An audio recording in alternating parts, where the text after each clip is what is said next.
Morning, and this is January 28th. The meeting of the Texas State Board of Examiners of Psychologists will come to order. We'll begin with the roll. Mr. Adler?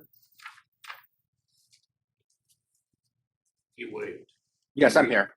Okay, very good. Mr. Bridges? Here. Dr. Becker? Here. Dr. Calhoun? Dr. Cartwright? Here. Dr. Landon? Present. Dr. Singh? Present. Mr. Zaguris? Here. Thank you guys very much. We are going to take things a little bit out of order. We're going to start with public comment. Do we have any public comment registered? Anybody wishing to speak? No. Okay, very good.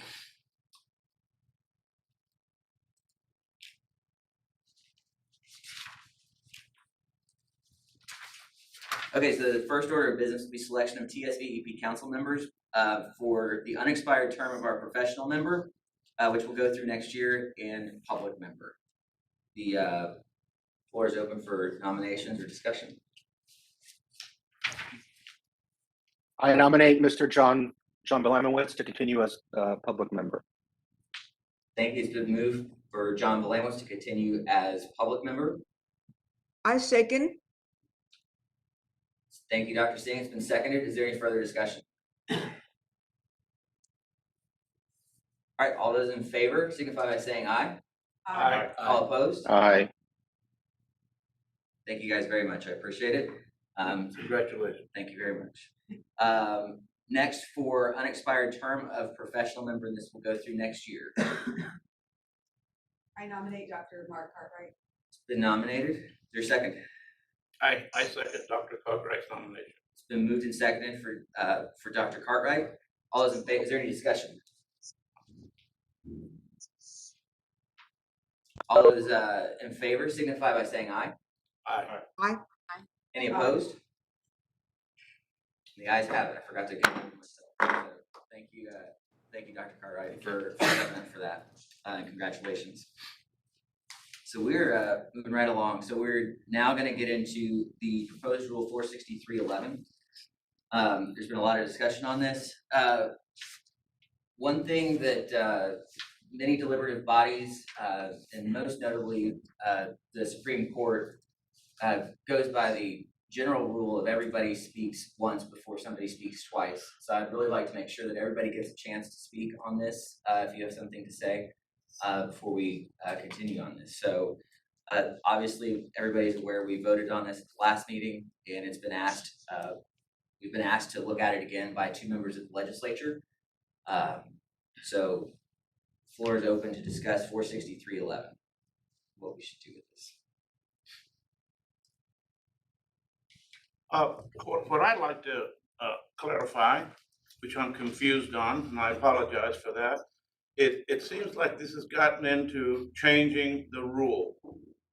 And I'm not so sure that we're changing the rule. We're not saying that we're eliminating the 2 psychologists, because that's the issue here. The lady Dr. Stanley had only 1 psychologist supervising her. And so if we were to make I don't know what you call it, give her a break, or Daryl, help me out. What am I looking for? What's the word I'm looking for here in terms of negotiate an agreement with this? Curing a deficiency. Okay, and so then by creating a path for this lady to get rid of that deficiency, that is not changing the rule. Everybody else that goes to a postdoc internship is still going to have 2 psychologists. So I don't know where the heck a lot of these public comments, they were all about changing the rule. And I'm not so sure that I'm going to vote for changing the rule. I'm going to vote for giving this deserved lady her license. Can I speak? Absolutely. So I'm going to not talk directly about Dr. Stanley, but about the general broad issue at hand, is that our rules are not perfect. Our rules, don't have to stay the same. Things change over time, conditions change over time, the times change. And that always calls for any kind of any kind of rulemaking body, to re-examine their rules to see, because our rules have weaknesses. Whether we want to admit it or not, they have serious weaknesses, and this is one of them.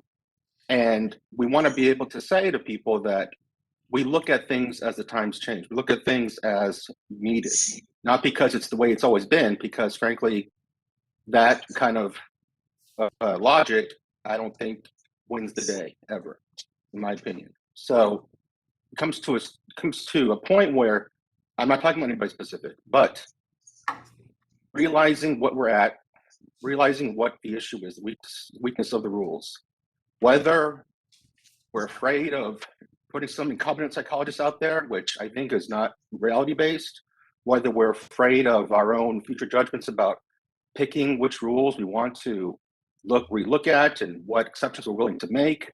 We can't worry about that right now. We trust ourselves. We are the body that makes these laws. Those will be in our hands also.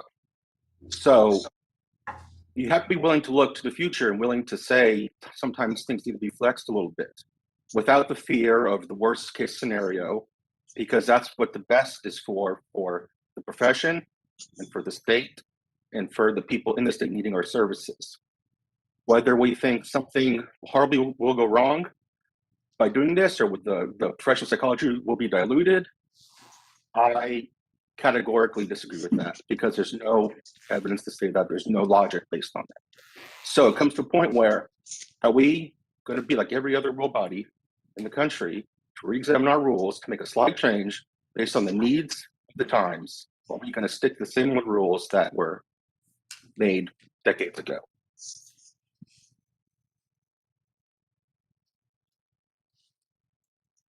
Thank you, Mr. Adler. And also, Dr. Calhoun is now present. Just to note that for the record. I appreciate that sentiment, Dr. Adler, and I agree with the majority of what you said. And I do think that we need to address the changing times. And to your point, I think that rules do need to change and that we do need to be flexible in our thinking. I think inherently the challenges of what was presented in 46311, that I think there were aspects of it that were taken out of context in the public arguments on all sides of things that were just a misunderstanding of what the attempt was with this legislation, which was a means for remediation for candidates that come before the board who check the majority of the boxes, if not all of the boxes, but that there is some minor deficiency that we would like as a board to say, here's how we get you to the minimum standards that make us comfortable with saying you are not going to engage the public and you are not going to harm people in what you are doing. And that is ultimately, I think, what we're all trying to agree to get to.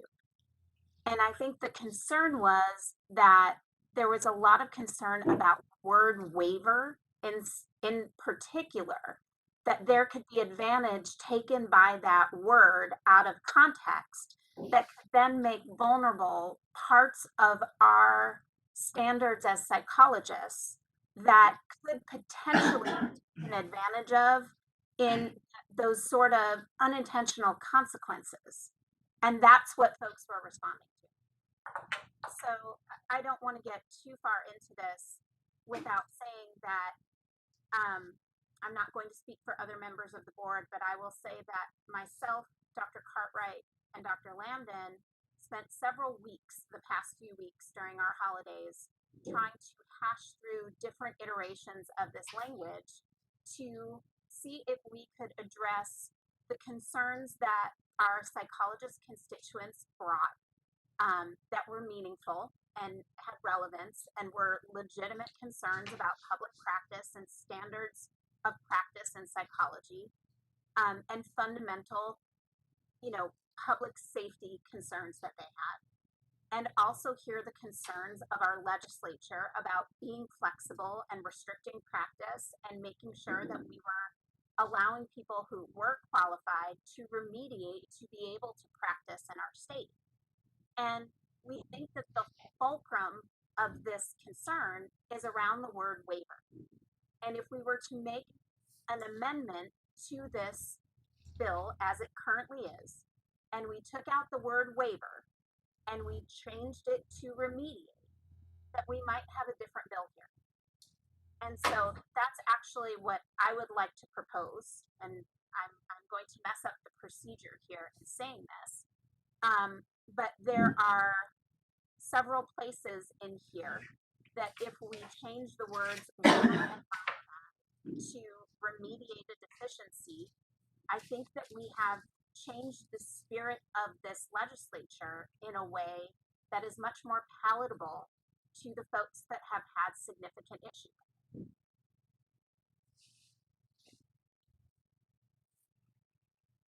Thank you, Dr. Becker. We can work on a motion if you want to modify something. We can work on that. We can work on that. Just need to know where and how exactly, based on a variation. It'd probably be easiest to start with a variation of what's on the agenda, to figure out what would need to be modified, and we may, depending on that, may stand at ease for a minute to figure that out. We can work through that.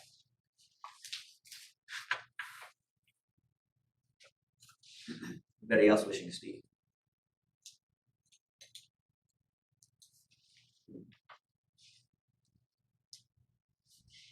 Doctor, it sounds like nobody else has a whole lot to share on it. Dr. Becker, do you have a specific motion in terms of deletion or addition of words in certain places that you'd like to put up?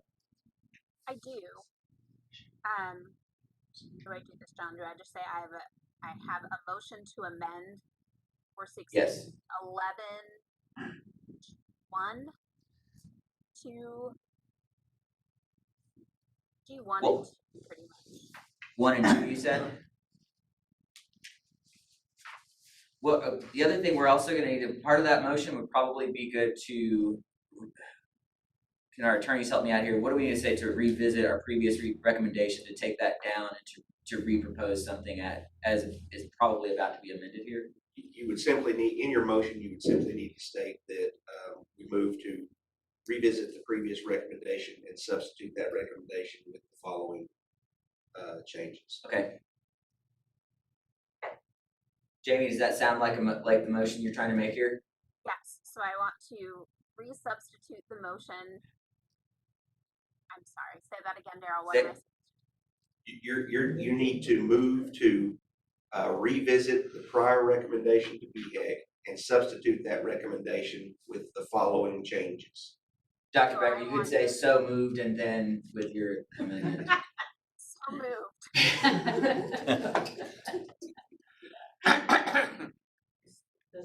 And then now let's talk about the additions and deletions that you'd like to see there.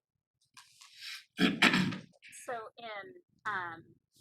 we're talking about Rule G under remedy for incomplete supervised experience. So this is what we had originally added to 46311 that folks really struggled with.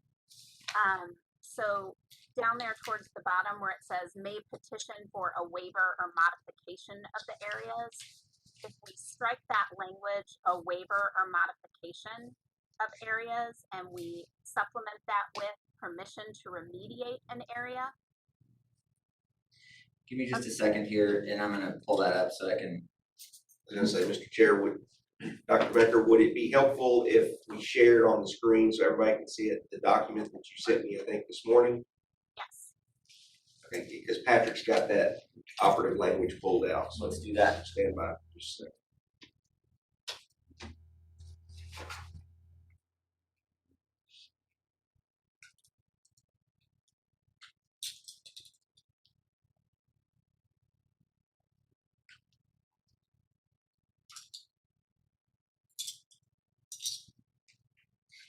We pulled it out of the lengthy rules, so we don't have to look at the full rule. Thank you. Patrick's got it. Dr. Becker, can you see this on your screen? Yes, this is exactly what I sent this morning. Okay. You guys having this written because it's much easier to see than talk about. Can we zoom in on that? I'm having a hard time reading that here in the room.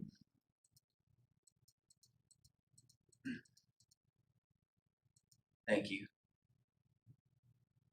So if we strike that language, a waiver or modification, and we supplement that with permission to remediate an area, and really what we have done in each of those subsequent sections is take that waive and modify language out, Yeah, make it a remediation language, which was what we had always intended. right. And then we put that on the applicant to demonstrate that. And we are then talking about moving that up to what we expect to meet those minimum qualifications. And we're not talking about waiving or getting rid of any requirements. We are talking about giving the board the permission to then have applicants come to the board and seek out ways of remediating minor application challenges to Mr. Adler's point. And you have a reasonable request, we can say, let's talk about how we can remediate this. That's the flexibility that we were always looking for. We're not saying throw these things out. We're not saying, let's go after the internship. We're not looking for loopholes. We're saying if it's a reasonable request, let's talk about how to build in the flexibility to say we remediate. Can we scroll down? Is there any, are these the only changes? Is there more? There we go. There was Drs. Cartwright, Landon, and I really wanted to put in this call out about public welfare because we thought it was important. This was something that we had pulled from the language that exists in the Minnesota waiver statute that we thought was really important. That was a concern that had come up repeatedly, that this be about public welfare, and we wanted to make that a call out in the language that we were putting in. That's the only language changes that we were suggesting for those things. Perfect. Okay, so the motion before the body right now is to essentially revisit the recommendation that we made the last meeting, take that language as amended here by Dr. Becker. Is there further discussion on this? Actually, I'm sorry, is there a second, first of all? I second. All right, it's been seconded. I Is there second any- Okay, so what we're voting on right now will be, sounds like a formality. What we're voting on right now is to amend it, and this is not necessarily for, take that back. The motion is to revisit our last recommendation. It's being it's not even being amended, it's being proposed exactly like this, and so this would be the vote to actually take it down and to pass it as you guys see it before you. So is there any further discussion? For adoption. Yeah, for adoption to the council. Yeah. Any further discussion? No further discussion? All those in favor say. Well, Sorry. Well, I just want to say I would appreciate the work of Dr. Becker, Dr. Cartwright, and Dr. Landon. I think this is a reasonable compromise, and I think it captures the spirit of what we were trying to say. So, thank you, everybody. I'll take that a step further. I think it demonstrates a refining and improvement. I think it's far more clear the intention of what we're trying to do here in the first place. So I think it's improved for sure. Is there any further discussion? All right, the question to you, all those in favor of revisiting our recommendation and replacing it with this as put forth by Dr. Becker, signify by saying aye. Aye. All opposed, say no. The ayes have it. Thank you very much for everybody's very hard work on that. This board dug deep, and I just appreciate everybody's work and willingness to work on that. So, well done. Moving on.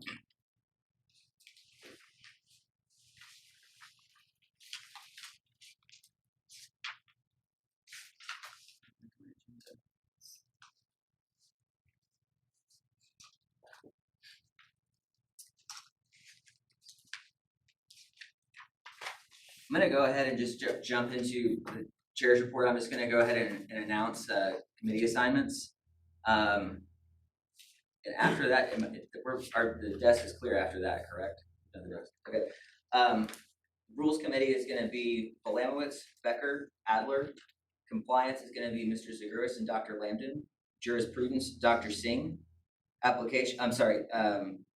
jurisprudence will be Dr. Singh and Mr. Bridges. Applications will be Dr. Calhoun and Mr. Bridges.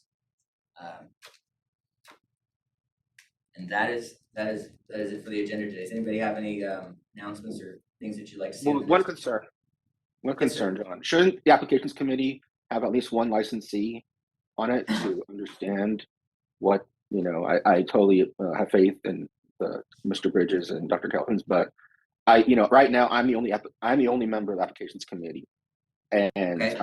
I'm having to make decisions here that a little bit hard for me because it's about psychologist applications. So I would think it'd be difficult for them without at least one licensee to help them. I appreciate you speaking up on that. May I add you to it? You may, sure. I'm already on it. Sure. Yeah. Okay. Thank you for speaking up on that. I appreciate that very much. Anything else for next agenda that we need to discuss or put on the? All right, I would entertain a motion to adjourn. We already took public. Yeah, that was the first thing that we did. So